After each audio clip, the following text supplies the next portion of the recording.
Bienvenidos a tu espacio seguro favorito, en donde no nos da miedo hablar de los estigmas. Los rompemos y buscamos que te lleves cada día una mejor información. Yo soy Linda Ramos. Y yo, Pau González, y esperamos que te lleves algo en cada episodio. Hola, bienvenidos a este nuevo episodio. La verdad es que estamos muy emocionadas. Antes de empezar a grabar ya tuvimos una plática tendida muy padre. Y pues bueno, como ya vieron el título, este episodio va a tratar sobre la sexualidad y queremos que estén muy atentos porque no nada más vamos a hablar como de lo cotidiano, sino desde el consentimiento, cómo vivirla plenamente y muchas cosas más que nuestra invitada nos va a aportar información de calidad. Y pues bueno, nuestra invitada especial de hoy es Clarisa y esta vez queremos cambiar el estilo y queremos que Clarisa nos platique quién es. ¿Quién soy? Híjole, me la pusieron bien difícil porque todos los días me hago esa pregunta. ¿Quién soy? Y está muy bonito también recordar sobre todo de dónde vienes, nunca soltar tus raíces, abrazar tu herencia. Uh-huh. Y bueno, pues ¿quién soy? Yo tengo 24 años, Clarisa Guevara Gómez es una mujer que llegó al área metropolitana de Monterrey, una migrante más buscando mejores oportunidades de educación, también profesionales, de crecimiento. Y pues bueno, soy abogada, tengo una concentración en gobierno y en transformación pública por la Escuela de Gobierno. Trabajo en el Instituto Municipal de la Mujer de Ciudad Guadalupe, coordino el área de atención a mujeres víctimas de violencia y me entusiasma mucho vivir todos los días mi feminismo de manera activa, inquieta, deconstruyéndome todo el tiempo y precisamente haciéndome esta pregunta de quién soy, ¿verdad? Así es. Qué padre, Clarisa. Pues bienvenida. Como ya escucharon todos, creo que es una mujer que se alinea muchísimo a nuestra como filosofía de vida, todo el tiempo construyéndose, cuestionándose, preguntándose quién es ella y bueno, obviamente defendiendo las causas sociales que a ella le importan y le apasionan. Y bueno, para empezar este episodio vamos a brindarles la definición de sexualidad, porque creo que muchas veces cuando decimos esta palabra lo primero que pensamos es en algo físico o en sexo, entonces queremos como romper este estigma de que no solo es eso, es mucho más allá y se las voy a leer textual como viene en la página de Planet Parenthood y dice así: la sexualidad es una parte normal, saludable y natural de quienes somos a través de cada etapa de la vida. Nuestra sexualidad no solo incluye el comportamiento sexual, pero también el género, los cuerpos y cómo funcionan, y nuestros valores, actitudes, crecimientos y sentimientos de vida, el amor y la gente en nuestras vidas. ¡Wow! Entonces aquí nos damos cuenta lo complejo que es y pues cómo se va construyendo a lo largo de toda la vida, porque impacta en todos los momentos y a lo largo de nuestra vida, ¿no? Claro, Pau, y creo que aquí es muy importante ver cómo engloba todos los aspectos sociales, físicos, psicológicos, que creemos que normalmente la gente no se da cuenta y como decía Pau, lo ven como nada más en lo físico, en el cuerpo, en esta parte de relacionarnos con otras personas. Y también les queremos decir que hoy vamos a enfocarnos en el tema de la sexualidad individual en general para cualquier persona y en el siguiente episodio también les queremos dar como un spoiler de que vamos a hablar aparte de la comunidad LGBT porque también queremos tomar este espacio para hablar de ese tema que creemos que es súper importante. Ya vimos que Clarisa se emocionó. Gracias. Y hoy vamos también como a abordar qué es en ese episodio vamos a abordar qué es la identidad sexual y la orientación sexual, pero por lo pronto vamos como a ver primero este rubro que es súper importante y queremos empezar con esta pregunta hacia nosotras que es ¿qué ha sido para nosotros la sexualidad o cómo la hemos vivido o cómo siquiera la descubrimos o seguimos descubriéndola, ¿no? Clarisa, ¿cómo has vivido tu sexualidad? Híjole, pues mira, en mi caso yo soy una mujer lesbiana. La orientación sexual para mí, el momento de identificarla primero, yo creo que mi primera experiencia fue cuando yo tenía 6 años de edad. realmente no, a esa edad no lo asumes como, Claro. ay, soy persona queer, soy gay, sino hasta que después tienes la información. Por eso es muy importante que se asuma en la Secretaría de Educación la ideología de género dentro de los programas educativos, porque es información que le va a ayudar a las niñas, y voy a utilizar lenguaje incluyente para hablar sobre también las identidades no binarias. Dentro de nuestro discurso, al menos desde el 2000, y miren, se los doy como dato, apenas en el 2000 llega ONU Mujeres a nuestro país. Esa es la razón por la que en el sexenio del 2000, que es cuando llega Fox, se le pidió reiterativamente que utilizara el lenguaje incluyente. Por eso lo escuchábamos diciendo chiquillos y chiquillas. Ay, no sabía. Buen dato. ¡Qué bonito! Sí, así es. En el 2004 se crea el Instituto Nacional de las Mujeres, y hasta ese año tuvimos un plan nacional, un programa nacional para atender la igualdad entre hombres y mujeres. Pero bueno, eso como dato. Lo que ahora nos demanda el reconocimiento de nuestras sociedades es que también debemos de reconocer dentro de nuestras narrativas, porque la manera en cómo construimos nuestras sociedades por medio del lenguaje, es a las identidades no binarias, y el uso de la es para incluir a todas estas personas que no se identifican ni con lo femenino ni con lo masculino, si son fluidas, o no quieren identificarse ni como hombres ni como mujeres. Y bueno, la es neutra, es para incluirla. Cuando la pronuncias se utiliza la cuando lo escribes gramáticamente utilizas la X. No es que digas amigox, no es que digas todox, es que dices todes, es que dices amigues. Y entonces, bueno, esa es la razón por la que digo les niñas, porque es muy importante que las y los niños, hablando binariamente, se les permita que puedan ser nombradas y nombrados de la forma en que ellos decidan. Porque si respetamos el derecho de decisión de la niñez, si respetamos que la autonomía y el poder de voluntad de cada una de ellos y de ellas, vamos a respetar que ellos son sujetos, algo que comentábamos hace un momento. Pareciera que han caído en este error las y los padres de familia, en pensar que ellos, les niñas, son pues objetos de tutela y son sujetos de derechos. Entonces, cuando a un niño se le respeta su palabra, su voz, estamos hablando de consentimiento. Cuando un niño se respeta, que no quiere saludar al tío, a la tía, estamos hablando de consentimiento. Cuando a un niño le enseñamos, a una niña le enseñamos que solo su cuerpo es suyo y nadie lo puede tocar, estamos hablando de prevención. Y es un tema muy importante que tenemos que incluir en nuestra conciencia y respetarles también sus identidades, porque el tema de la orientación sexual se empieza a experimentar a muy temprana edad. En mi caso fue porque una vez pues yo tenía una muñeca casi de mi vuelo, era una muñeca grande, y pues como que me dieron ganas de darle un beso y mi mamá me cachó. Entonces se asustó. No, pues claro, mi mamá asustada. Y como también en este sistema de creencias de no, ¿qué está pasando aquí? Esa fue mi primer acercamiento con mi orientación sexual, de una manera negativa, de una manera de represión. Entonces yo crecí pues en un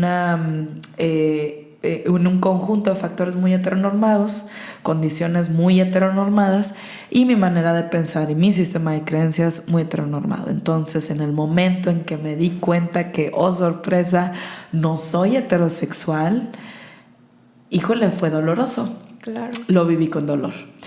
Y espero que mi experiencia pues no sea la de muchas otras mujeres, porque al contrario, yo sé que esta historia pues la han compartido otras, y que lo que queremos es que las nuevas generaciones no lo vivan así y vivan el descubrir su sexualidad de una manera sana, de una manera en una narrativa positiva, de una manera incluyente y de una manera en donde se nos permita todo el tiempo estar descubriendo y no estos tabús y estos dogmas. Esa es mi experiencia, chicas. Sí. Sí, creo que es muy importante, y cómo lo ejemplificas a través de tu experiencia, este énfasis de que la sexualidad siempre ha sido parte y va a ser parte de nuestra vida, desde que nacemos, desde nuestra niñez, por toda esta parte tanto biológica como de construcciones sociales que mencionas tú en tu caso, y bueno, en el caso de Linda y yo también. Obviamente vivimos en familias, muy heteronormativas, y creo que esto influye muchísimo en cómo vivimos nuestra sexualidad, y si en nuestros casos, o bueno, al menos hablo por mí, sigue siendo un tema súper tabú, y todo el crecer de que tratando de informarte, pero luego te da miedo preguntar o te da pena. No me puedo imaginar cómo lo viviste tú, o sea, siendo algo que todavía hace muchísimo ruido a pesar de que ya es 2019. A pesar de que todo es 2019, yo hasta la universidad me asumí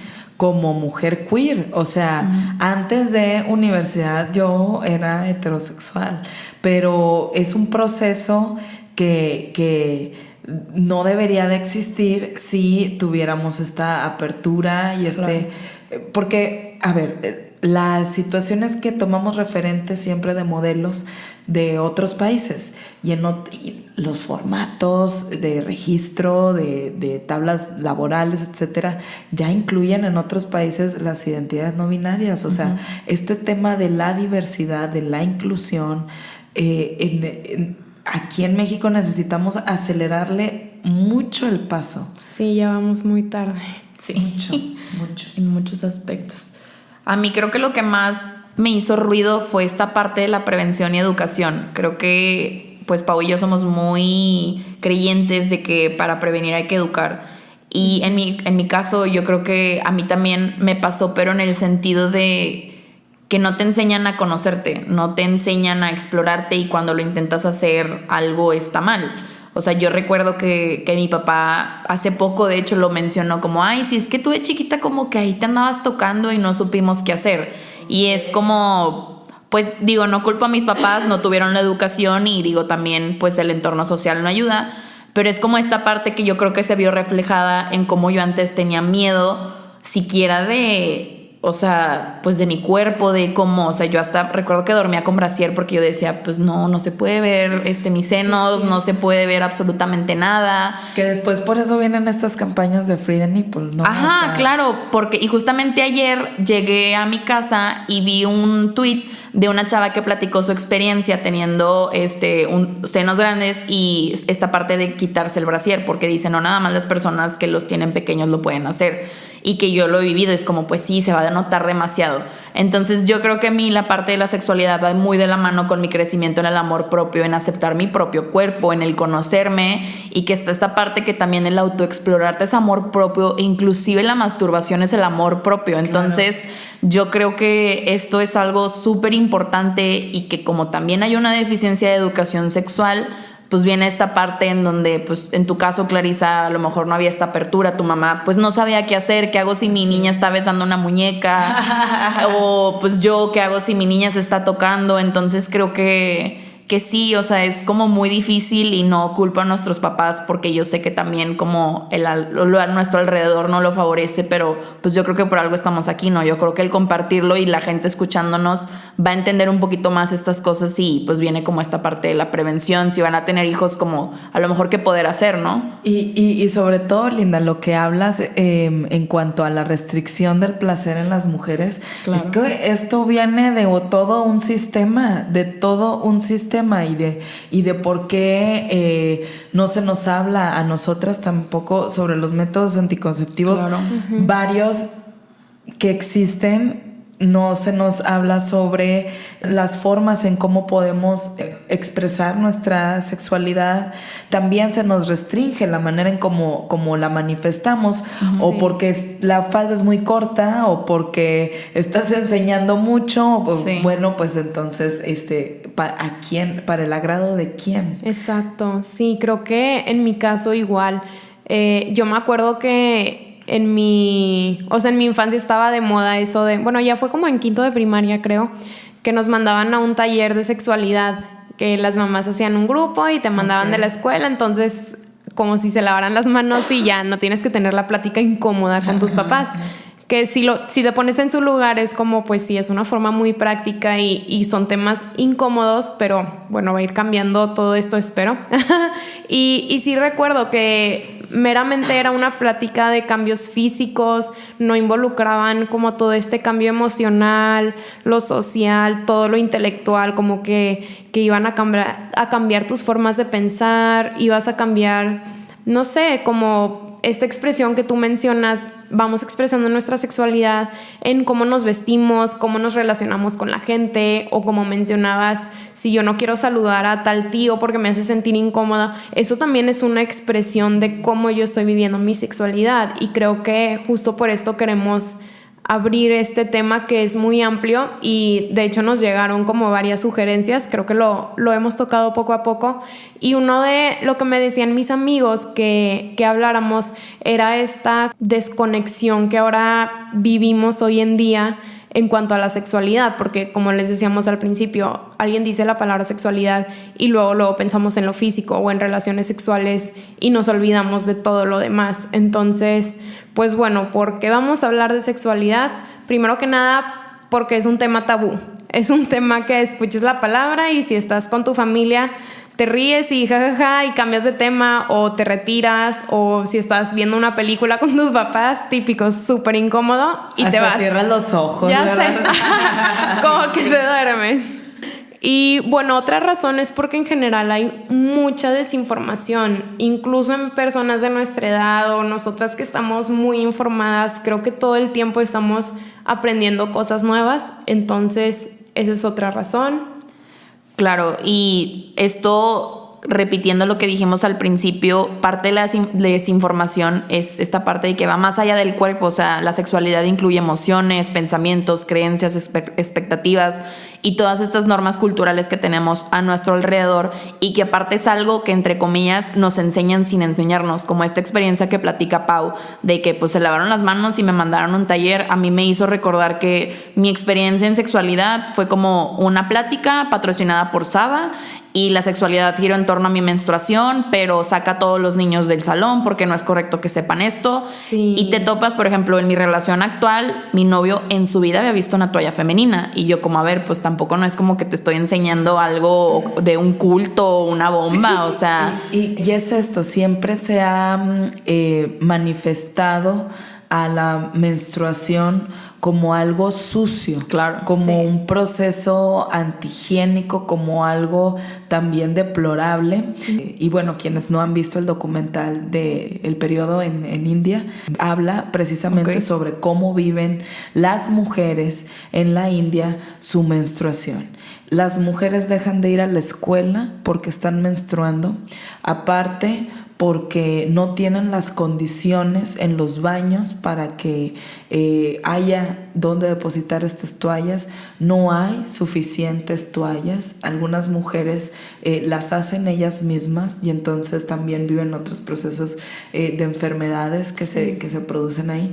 Pero el tema de la menstruación siempre ha sido algo despectivo, claro, y algo por lo que la mujer está condenada a cargar, ¿no? Digo, también dentro de este fundamentalismo religioso, es también cómo se nos ha enseñado a ver nuestro periodo y de qué manera lo hablamos, qué hablamos sobre él. Claro, sí. Y recuerdo que fue apenas en el 2017 cuando un comercial de Holanda sobre toallas sanitarias utilizó por primera vez un líquido color rojo para representar la sangre en las toallas. Si ustedes ven los anuncios aquí de Saba Always, son líquidos limpias. azules. Sí, sí, es cierto. Es cierto, yo no sangro azul, ¿verdad? No, nadie. Y si sangras azul, ve al ginecólogo. Por favor. Claro, es increíble. Y ven esta parte como del lenguaje, o sea, inclusive yo me acuerdo que te lo enseñaban, pero ni siquiera podías decir que estabas menstruando. Y me llegó la regla, llegó mi tía, o sea, son cosas que van también de la parte de cómo nos enseñan a ni siquiera referirnos de la manera correcta a las partes de nuestro cuerpo, y que tiene, pues la verdad, muchas consecuencias negativas las cuales no percibimos. Sí, y retomando este tema, es verdad, si vemos los anuncios, elimina los malos olores y siéntete plena en tu periodo. Entonces, es algo triste el que, como decíamos, nuestra plática sobre la menstruación o nuestro periodo siempre ha sido a escondidas y que con puras niñas, y si andas en tus días en la escuela, esconde la toallita, que nadie se dé cuenta. Entonces, es muy triste el pensar que nuestro primer encuentro con la sexualidad, como ya más consciente, más explorando todo este mundo nuevo, es de connotación negativa, y aparte es de connotación escóndelo y no lo digas, y mucho menos se lo digas a un hombre. Es muy difícil porque cuando tú quieres hablar cosas más serias o un poco más vulnerables, pues te da miedo, porque es este diálogo ya interno de no lo hables, escóndelo, o sea, no lo digas. Y luego, no sé si les ha pasado que, no sé, traen cólicos o lo que sea, lo dicen en una reunión con con amigos, de que no, es que tengo cólicos, y se te quedan viendo y no saben qué decirte, y tú, pues, es algo normal. Claro. ¿Sí? Y que nos sucede cotidianamente. Algo parte del sexismo tan visible, bueno, y que tan visible para quien ya trae estas gafas violetas y empieza a identificar muy claro estos micromachismos, etcétera, pero tan invisible para quienes están desinformados y no han pasado de la ignorancia a esta educación de saber cómo referirse también, es cuando se alude a que las mujeres somos dramáticas, inventamos, siempre le agregamos cosas de más, histriónicas, ¿no? Por nuestro periodo.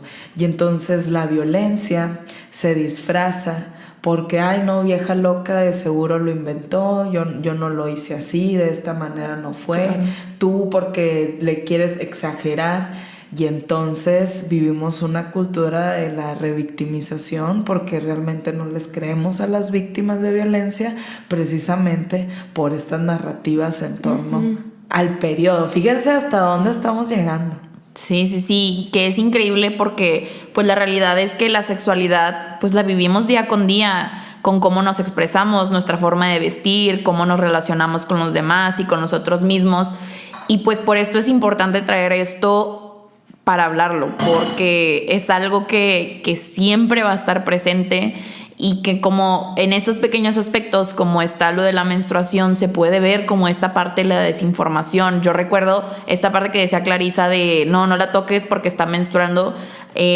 Yo recuerdo que mi papá no me regañaba si sabía que estaba en mi periodo. Y claro, yo lo tomé de ventaja, y si hacía algo mal era de que no, papá, es que me bajó. Y de que no. Entonces, ¿hasta dónde llega este miedo de satanizar, casi creo, un proceso biológico normal, y que también nos enseñan a no conocernos desde esa parte? O sea, ahora que vino toda esta ola de usar la copa menstrual, muchas mujeres a mi alrededor se niegan por el simple hecho de estar tan en contacto consigo mismas, porque la verdad yo he descubierto mucho de mi menstruación a base de la copa menstrual, porque puedes ver tu flujo, lo puedes conocer, puedes saber si algo está mal. Yo por mi flujo he notado cuando estoy estresada, porque cambia totalmente la menstruación, y es algo increíble, y es algo que muchas no se atreven por este miedo que tenemos a vivir nuestra sexualidad. De verdad es impresionante. Y las investigaciones que están surgiendo en cuanto al tema sobre las propiedades que tiene la menstruación y cómo para otros procesos químicos se están utilizando.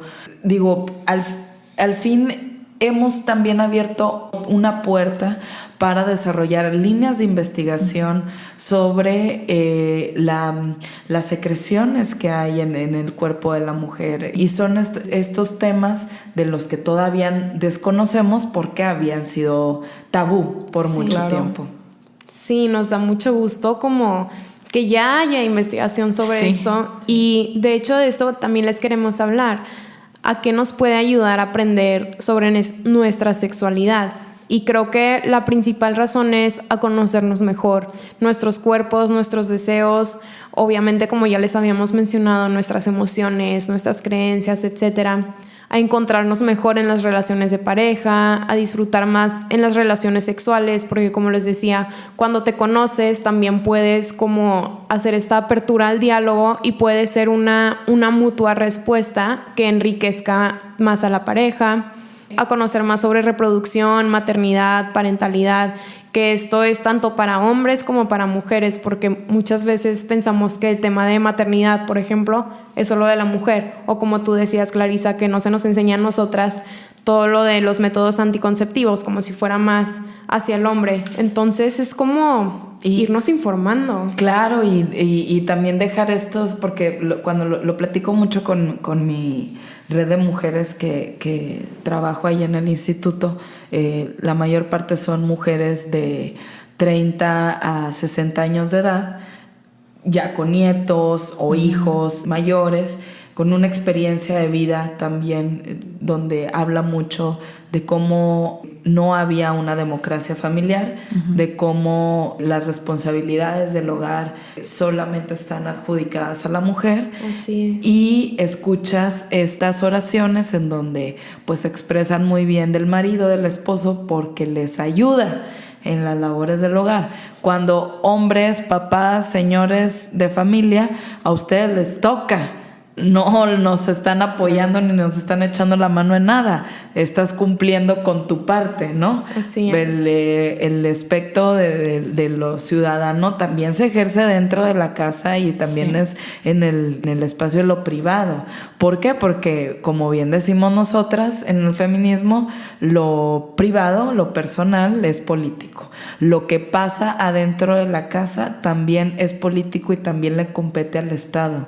Por eso el problema de la violencia familiar no se tiene que ver como algo particular, se tiene que aterrizar como un problema de justicia social. Así. O sea, un problema en donde participan vecinos, un problema en donde participa también seguridad pública, cómo están construidas las casas, de qué manera se están dando los espacios entre las personas. O sea, es cambiar las visiones de cómo vemos y entendemos la violencia. Claro, como cambiar toda esta estructura de pensamientos, pero también física, literalmente. Y esto es un proceso muy difícil porque, como ya lo hemos tocado en otros episodios, tenemos muy introyectada como toda esta cultura que se nos ha enseñado. Y pues justo por eso ya les habíamos mencionado también que el nombre de esta temporada es Desaprender para Aprender.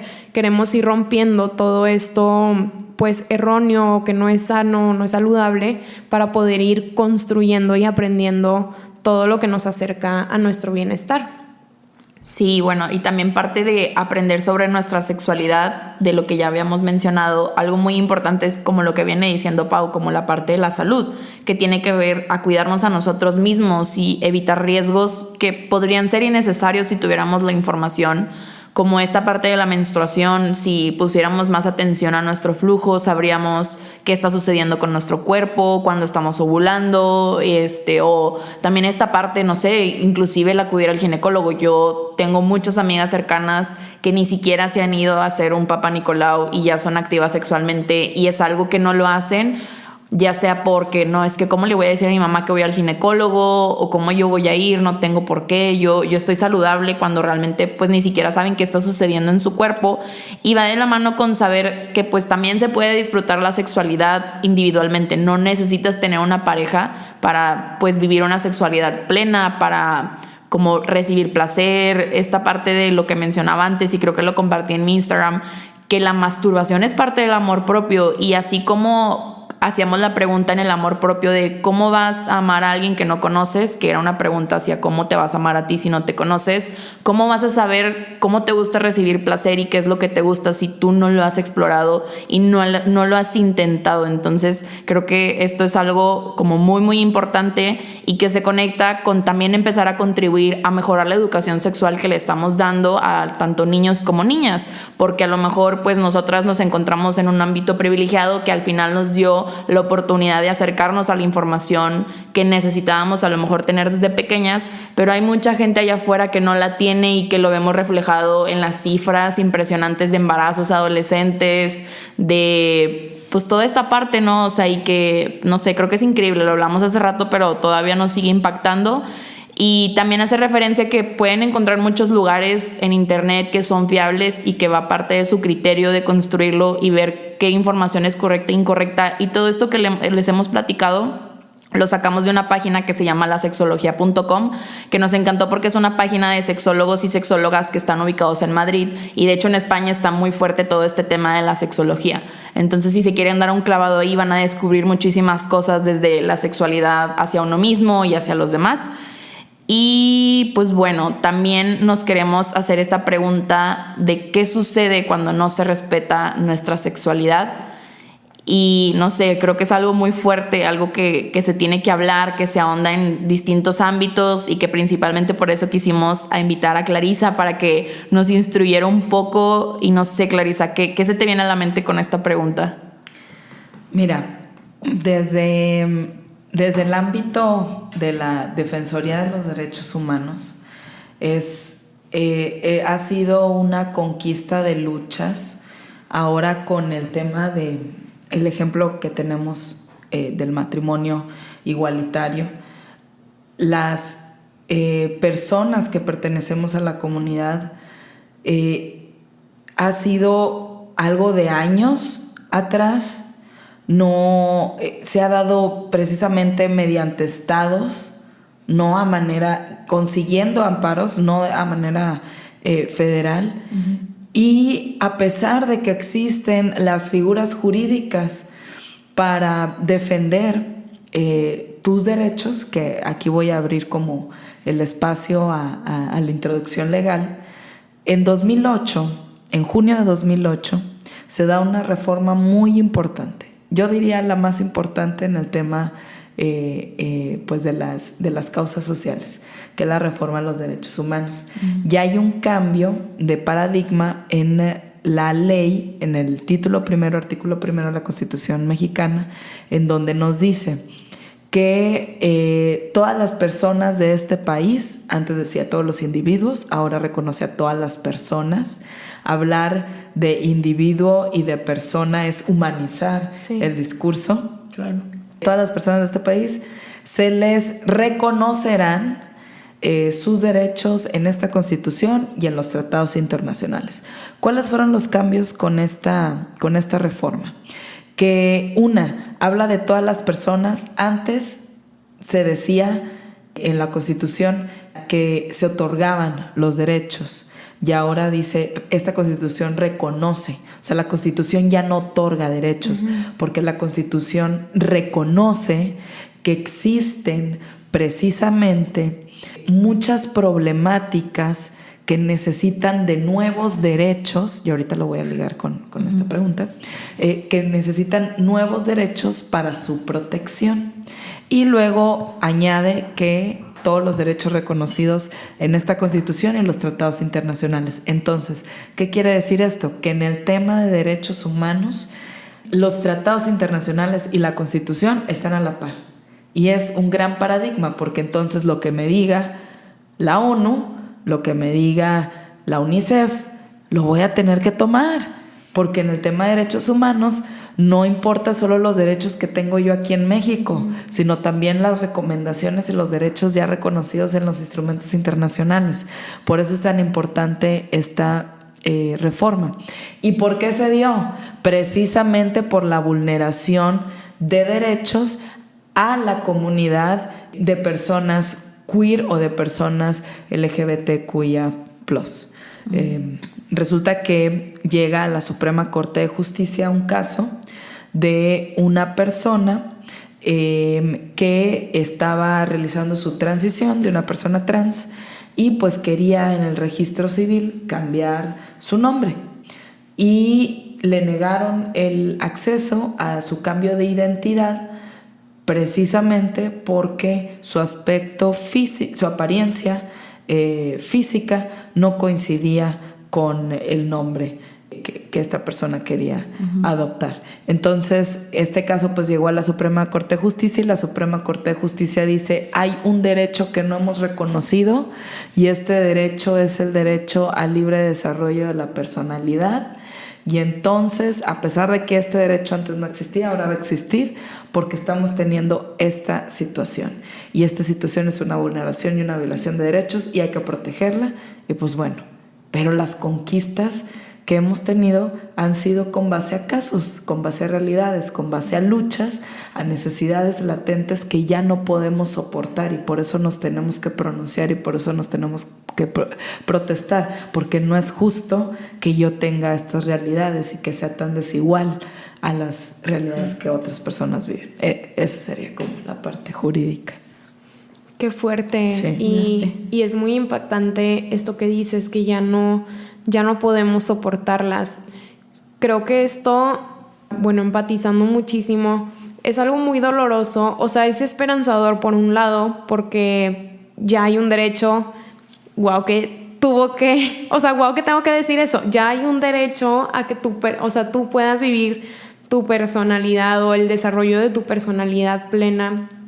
Y bueno, es esperanzador, pero es triste por ese lado. Y creo que esto nos habla mucho del por qué es tan importante educarnos en temas de sexualidad desde que estamos pequeños, porque así podemos evitar tal vez el discriminar o el desproteger o incluso ser nosotros partícipes en la vulneración de cualquier persona, no solo de la comunidad. Entonces, creo que eso es lo que pasa cuando no se respeta nuestra sexualidad o cuando no hablamos de nuestra sexualidad, además de las cosas que ya se pueden imaginar ustedes, como esta falta de autoconocimiento. Puedes tener también una baja autoestima. Y sobre todo, que si no hablamos de sexualidad a les pequeñes, desde que ellos ya pueden tener conciencia, no estamos previniendo el tema de las violencias sexuales que se dan en las niñas y en los niños. Y voy a hacer un paréntesis. Ya han habido muchos paréntesis. Bueno, quiero esto es un comercial, ¿verdad? La cifra. Claro, aquí lo traemos en la estadística, si me permiten, en el caso de abuso infantil. Es el 53.4% de los casos de violencia sexual infantil han sido cometidos al interior de los hogares. 1 de cada 5 víctimas de abuso sexual infantil fue contactada a través de las redes sociales. Y bueno, el 54% de las y los agresores de violencias sexuales hacia y los niños han sido familiares. El 31% personas cercanas, amigos de los familiares, y el 14% vecinos. Esos son los perfiles, fíjense. Esos son los perfiles. ¿Quién nos da estas cifras? La Oficina de las Naciones Unidas contra la Droga y el Delito. ¿Por qué esta oficina nos está dando estas cifras y por qué no nos las está dando UNICEF? Porque precisamente, así como la ONU Mujeres, ONU Mujeres, el UN Women, precisamente porque ONU Mujeres y UNICEF son órganos de la ONU que son preventivos. Okay. La Oficina de Droga y Delito es de atención a los delitos, a la problemática que se está viviendo. Por eso esta oficina trae el tema de los feminicidios, del abuso sexual infantil, etc. Hay una aplicación muy padre que de hecho quiero recomendársela, se llama Chuca, también la acaba de sacar esta misma oficina.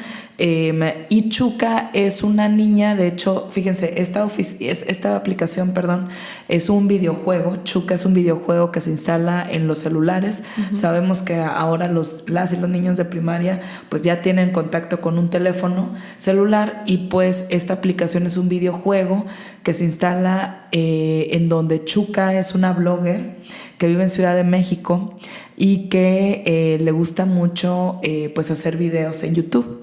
Y Chuca se ve también expuesta a los haters. Y dentro de esos haters, de estos monstruos, hay monstruos de violencia sexual. Entonces el videojuego le enseña a la pequeña o al pequeño a descubrir cómo se puede manifestar la violencia sexual y de qué manera él también puede detectar que está en una posición de riesgo y está pues teniendo peligro, ¿no?, a su alrededor. Y yo creo que eso pasa muy seguido cuando has sido víctima de un abuso sexual o de un maltrato sexual, de cualquiera de sus manifestaciones. Nunca racionalizas el acto hasta después, cuando ya lo puedes hablar y cuando ya lo nombras, sobre todo. Por eso algo que decimos también otra vez dentro del feminismo es: lo que no se nombra no existe. Necesitamos empezar a nombrar todos los tipos y manifestaciones que tiene la violencia y cuáles son sus ámbitos y por qué se están dando. En el caso de el tema de, si no hablamos de sexualidad en las y los pequeños, no estamos previniendo los escenarios de riesgo a los que ellos pueden estar sujetos.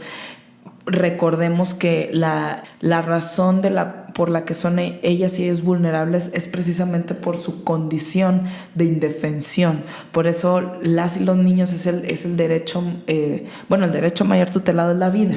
Uh-huh. Pero las y los niños es el espectro de atención con mayor recurso para su atención, porque estas niñas y estos niños crecemos y no se olvida y todo recuerdas. Y entonces aquí hay un proceso en donde a esta persona necesita ser funcional socialmente, y es un proceso integral. Entonces es muy importante hablar de prevención y hablar de sexualidad con las niñas y los niños, y sobre todo hacerles entender esto de que su cuerpo es suyo. Antes de que iniciara el movimiento del hashtag #MeToo, el primer hashtag en Twitter que hablaba sobre violencia sexual, porque recordemos que el movimiento MeToo solo abarca el aspecto del acoso y el hostigamiento. Uh-huh. No habla de algunas violaciones también dentro de violaciones, pero no es violencia física la que está tomando el hashtag MeToo, es violencia sexual. El primer hashtag que existió en Twitter antes del MeToo y de con el niñas no, uh-huh, fue el hashtag mi primer acoso. Y las experiencias que las mujeres relataban sobre hashtag mi primer acoso era que la primera vez que ellas se sintieron expuestas a una situación de acoso fue entre los 6 y 8 años de edad. Estamos hablando de niñas, estamos hablando que lo que hace atractivo o placentero para el agresor es precisamente esta edad en donde hay la transformación de cuerpos. Otra vez lo ligamos con el tema del periodo, pero es este proceso en donde el agresor identifica que ya puede. Qué fuerte y sí, creo que estamos muy impactadas, y justo por esto creo que es muy importante también que hablemos del consentimiento informado, en donde tiene que ser, como su nombre lo dice, informado, respetuoso y equitativo, y justo aplica en cualquier situación y en cualquier edad. Pueden ser situación, no sé, de abrazos, besos y ya del acto sexual, y les decimos que aplica en cualquier edad, porque si, por ejemplo, en personas más pequeñas, no sé, de 12 años o 8 años, como decía Clarisa, si tú no te sientes cómodo o cómoda con que alguien te abrace de cierta manera o te hable de cierta forma, tú estás en tu derecho de decírselo a la otra persona, y ella tiene esa obligación de respetarlo. Justo desde ahí empieza el consentimiento informado, sin que nos tengamos que ir directo a, como lo decíamos en el principio, como al acto sexual, ¿no? Y de hecho, si hablamos ya de esta parte del erotismo, pues en el erotismo se necesita jugar, y en los juegos hay reglas que se tienen que acordar y se tienen que respetar. Entonces creo que por eso es tan importante el hablar de sexualidad y del consentimiento informado. Y bueno, Clarisa, justo llegamos a la parte de este episodio de los aspectos legales.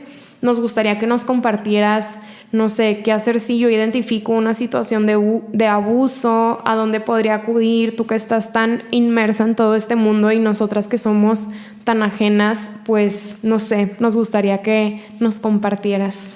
Bueno, pues en el tema de las y los pequeños, la manera de identificar si mi hija o mi hijo, digo, lo hablo en sentido para las personas que tienen a su cargo niñas o niños o hermanitas, hermanitos, van a haber síntomas físicos, insomnio, fatiga, falta de apetito, puede mantener pesadillas, no va a haber buen rendimiento del pequeño, de la pequeña. Esos son como los factores.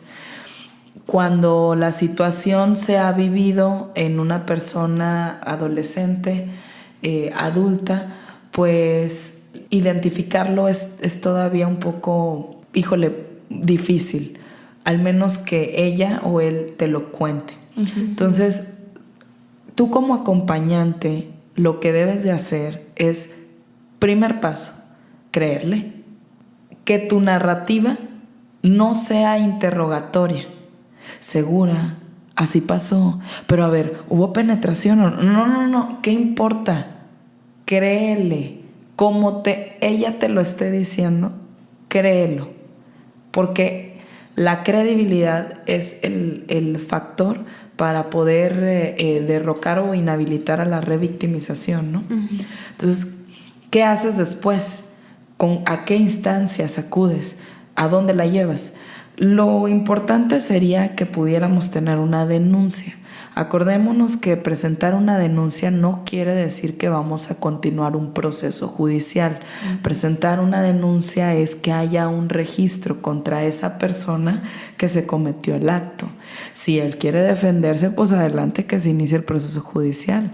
Pero es importante que se denuncie, porque así le damos una cifra a las autoridades sobre el tipo de problemáticas que se están viviendo en la comunidad y por qué se están dando, y entonces qué tipo de medidas efectivas y políticas públicas se tienen que implementar para que ayudemos a la prevención y atención del delito, de la conducta. Por eso es importante la cultura de la denuncia. Y bueno, en el caso de un tipo de violencia sexual, si acaba de suceder, lo primero que hay que revisar es la condición de salud médica de la persona. Hay que llevarla al hospital, hay que checar sus signos vitales y sin duda alguna, si ella quiere o no presentar la denuncia en los CODES, que son los centros de orientación y denuncia que se encuentran en todos los municipios de Nuevo León y en distintas zonas, si ella no quiere denunciar, al menos que una de las instituciones preventivas, como los institutos de las mujeres, como las organizaciones de la sociedad civil, como Alternativas Pacíficas, como los centros de justicia, como los Copavides, le den terapia psicológica a esa persona. Si no quieres irte con las instituciones públicas, hazlo con una institución privada y que reciba atención psicológica en crisis, porque acaba de suceder. Y en el ámbito legal, pues lo que se trabajaría con ella es saber si ella quiere que se levanten órdenes de protección para que el agresor no se acerque a la zona en donde ella habita, sí es necesaria una denuncia. Por eso el encaminar a la cultura de la denuncia. Pero como estos delitos son a petición de parte, quiere decir que la parte lo tiene que pedir. El ejemplo, la violación. O sea, no puedo ir yo por mi amiga a denunciar que la violaron. Tiene que ser ella, porque le van a hacer una serie de exámenes. Eso sí acaba de suceder. Si ya tuvo tiempo, es que el proceso terapéutico es necesario y vital. Para una mujer que ha vivido violencia de cualquier tipo, solo y únicamente por el proceso terapéutico vamos a poder recobrar su autoestima, vamos a poderla ayudar a empoderarse únicamente. Y la parte de la independencia económica. Una mujer que ha sido víctima de violencia necesita tener independencia económica. No puede seguir viviendo con el agresor. Es una decisión que se tiene que hacer, porque esos son los dos lados que se manejan. En el caso de niñas y niños, si hay una situación de violencia sexual, el sistema DIF o el CIPINA, que es el sistema de protección para niños, niñas y adolescentes. Los sistemas DIF se encuentran en toda la zona del área metropolitana de Monterrey. Habría que identificar de dónde es la víctima para canalizarlo a la institución pública que se encuentra en su municipio. Porque se tienen que reportar estos actos. Cuando es una cuestión de niñez, el delito lo tienes que reportar sí o sí. Sí o sí. Okay. Así es. Ok, muchísimas gracias, Clarisa. Sí. Una duda, ahorita lo hablamos en mujeres porque somos el grupo vulnerable, somos quienes estamos más expuestas, pero ¿qué pasa cuando es un hombre, no sé, algún adolescente o ya de cualquier edad? ¿Es el mismo proceso de pues lo que acabas de explicar? En el caso de los hombres, como no hay políticas públicas integradas todavía para trabajar el tema con ellos de la atención a las violencias que viven ellos, el caso pues se podría denunciar en Defensoría Pública, que es la instancia municipal. Podría ser atendido también ahí mismo en Defensoría por las y los psicólogos que se encuentran ahí. El caso también lo pueden tomar los institutos de las juventudes, uh-huh, que también hay en todos los municipios, porque no hay institutos de los hombres para encaminar directamente su atención. Okay. Entonces, sí, en su caso serían las defensorías municipales. Okay. Así es. Pues muchas gracias, Clarisa. Creo que resolviste muchísimas dudas que teníamos y creo que esta es información muy valiosa que ustedes ya tienen a la mano. Igual cualquier cosa, si les quedó alguna duda, saben que están nuestras redes sociales para cualquier aclaración y que nosotras les podamos brindar esta información.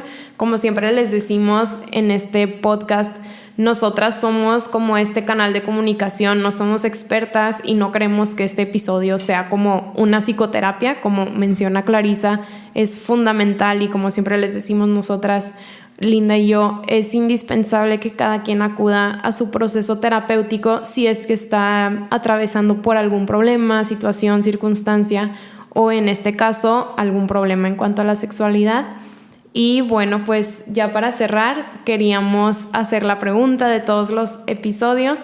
Linda, ¿tú qué te llevas el día de hoy? Híjole, pues la verdad me quedé muy pensativa. Es muy impactante hablar desde este tema porque claro, empezamos como muy amenas, como hablando todo este tipo de educación, información, pero luego ya llegas como a la realidad y lo que sucede en torno a la sexualidad, pues básicamente en nuestro país.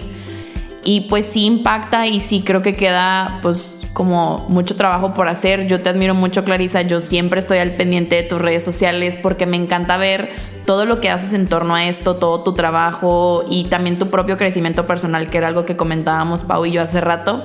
Entonces me encantó este episodio, ya sé que en cada uno digo que es mi favorito, pero este en especial es mi favorito porque es un tema que me interesa mucho, la parte de la sexualidad. Y creo que queda mucho para aprender. Por lo pronto me resolviste 1,000,000 de dudas que ni siquiera sabía que tenía. Entonces pues la verdad aprecio mucho que hayas tenido de tu tiempo para venir con nosotras. Espero y todos se lleven algo muy esencial en este capítulo. Creo que fue información muy valiosa que muchas personas, al igual que yo, como mencionaba, se resolvieron dudas que no tenían. Y pues nada, la verdad tengo emociones encontradas por la parte de las cifras, por la parte de lo que sucede, como la parte del esto del consentimiento, porque si te pones a pensar en experiencias pasadas, pues por la misma falta de educación a veces no sabías lo que estaba pasando y después piensas, pues sí, yo he vivido acoso, yo he vivido algún tipo de abuso. Entonces pues sí está para reflexionar, es un tema fuerte, pero es un tema que se tiene que seguir hablando.